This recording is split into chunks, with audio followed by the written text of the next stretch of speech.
High Admiral Zephyr Kane stood on the command bridge of the dreadnought Eternal Dominion, his golden armor reflecting the cold light of distant stars. Behind him stretched the most formidable armada the Valthorian Empire had ever assembled, 10,000 warships arranged in perfect formation, their hulls gleaming like obsidian daggers against the void. Each vessel represented centuries of military refinement, equipped with plasma cannons capable of cracking moons and shields that had never been breached in 300 years of galactic conquest. Target acquired, Admiral, reported Captain Nexus from the tactical station. Earth designation, Sol 3. Population approximately 8 billion primitive bipeds. No significant orbital defenses detected. Kane smiled beneath his ceremonial mask. The humans had been a curiosity when first discovered by their deep space scouts, a young species that had barely begun to venture beyond their own star system. Intelligence reports suggested they possessed crude chemical rockets and primitive nuclear weapons. It would be like crushing insects beneath an armored boot. Signal the fleet, Kane commanded. Begin the subjugation protocol. I want this world pacified within the hour. The Emperor expects a swift victory to celebrate his 5,000th year of rule. The Armada began its descent toward Earth's solar system, their faster-than-light drives creating ripples in spacetime that would have been detected by any civilized species days in advance.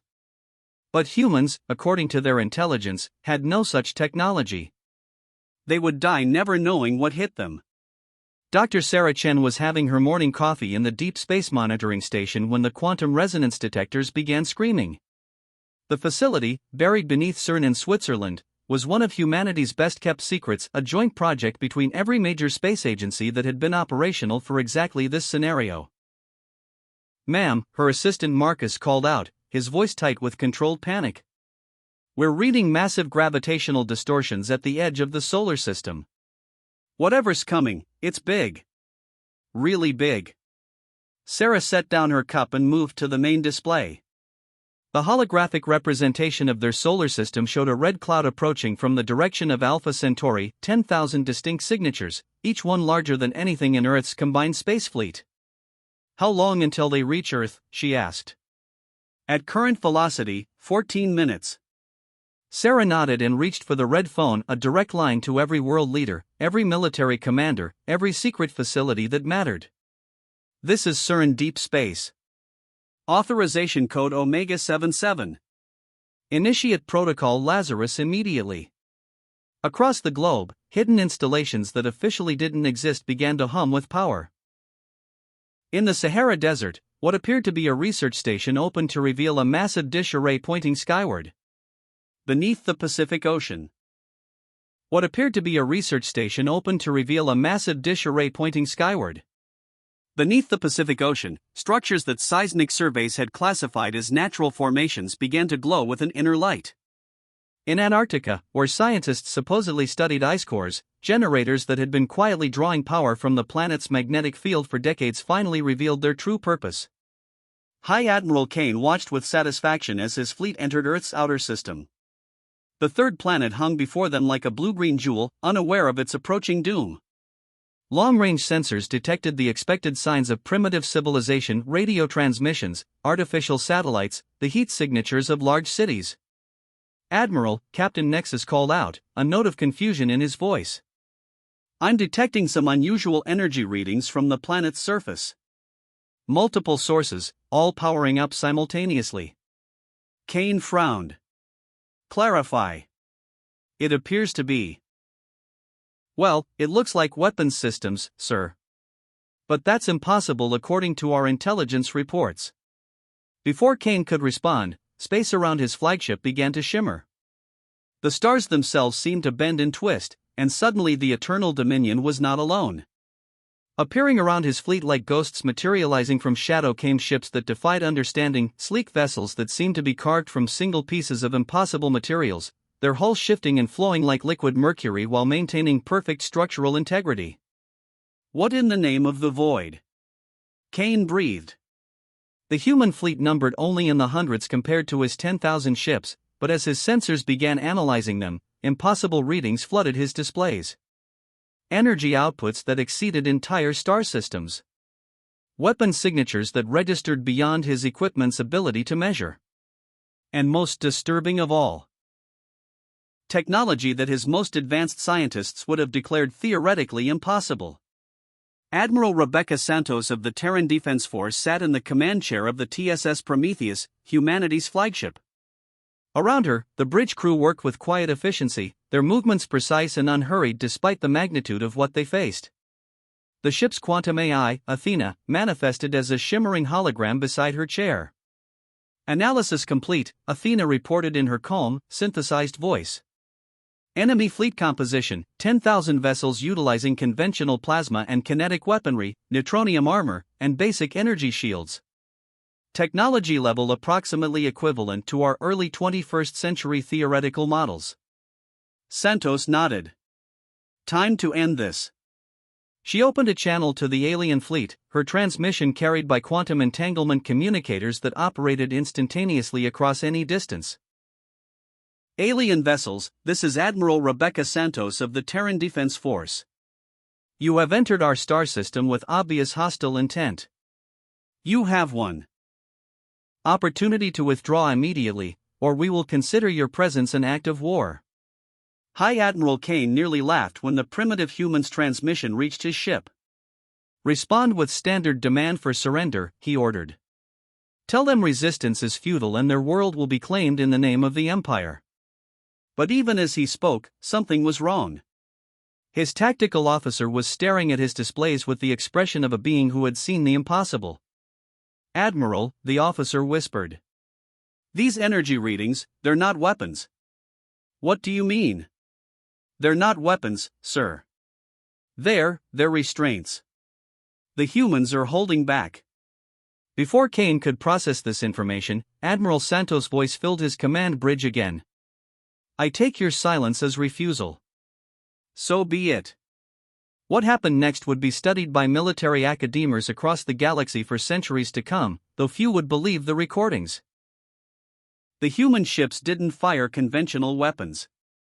Instead, they simply adjusted reality. Space itself began to fold around the Valthorian fleet. Gravity wells that shouldn't exist started forming, bending light and matter in ways that violated fundamental physical laws. Kane watched in horror as sections of his armada simply ceased to exist, not destroyed, not vaporized, but edited out of reality as if they had never been there at all. Shields at full power, he screamed. Return fire. All weapons. His fleet's plasma cannons fired in perfect synchronization, 10,000 streams of superheated death converging on the human ships. The energy released was sufficient to sterilize entire worlds. It struck the human vessels and simply disappeared. Not absorbed, not deflected, it passed through their hulls as if firing at ghosts. Admiral, his communications officer called out, terror evident in his voice. I'm receiving a transmission from our home world. They're reporting that our entire reserve fleet has just vanished. Every ship in dock, every orbital platform, every defensive satellite. Gone. Santos' voice came through the speakers again, calm and measured. We gave you a chance to leave peacefully. You chose aggression. This is the consequence of threatening Earth. Around the alien fleet, more human ships began materializing, not approaching from space, but stepping out of dimensional rifts as if spacetime were merely a doorway to be opened. Each new arrival displaced reality around it, erasing more Valthorian vessels from existence. Kane realized with dawning horror that this wasn't a battle, it was an extermination carried out with surgical precision. His sensors showed that not a single human ship had taken damage, while his own fleet was disappearing at a rate of hundreds of vessels per second. How? He whispered. As if hearing his question across the void, Admiral Santos responded. You assumed we were primitive because we hadn't left our system. You never considered that perhaps we had left because we didn't need to. Why seek resources among the stars when you can create matter from energy? Why build an empire when you can fold space to bring anything you need within reach? Why conquer when you can simply edit problems out of existence? The last thing High Admiral Kane saw before his own ship joined the ranks of the erased was the Earth hanging serenely in space, unchanged and unharmed, as if 10,000 warships had never approached it at all. Dr. Sarah Chen was finishing her second cup of coffee when the all-clear signal came through. On her displays, the solar system appeared exactly as it had an hour before, peaceful, quiet, with no sign that the most powerful invasion fleet in galactic history had just been casually deleted from reality. "Cleanup complete," reported Marcus.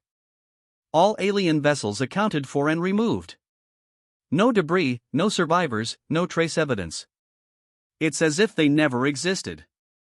Sarah nodded and reached for her phone again. "This is CERN Deep Space. Stand down protocol Lazarus. Threat neutralized. Resume normal operations."